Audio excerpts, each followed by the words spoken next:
Отмечаем Наурыз. Специально дождались вечера, чтобы это был вечерний прием пищи. Бам!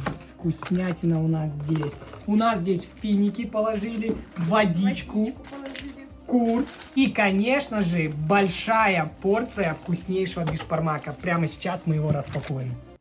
Наурыз куты болсын! А какой праздник Наурыз может быть без бишбармака на Дастархане? Давайте попробуем, да? Специально мы дождались вечера, чтобы со всеми вместе, кто держит священный пост, вместе покушать.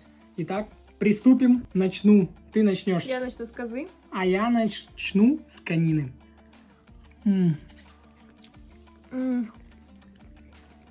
Как всегда.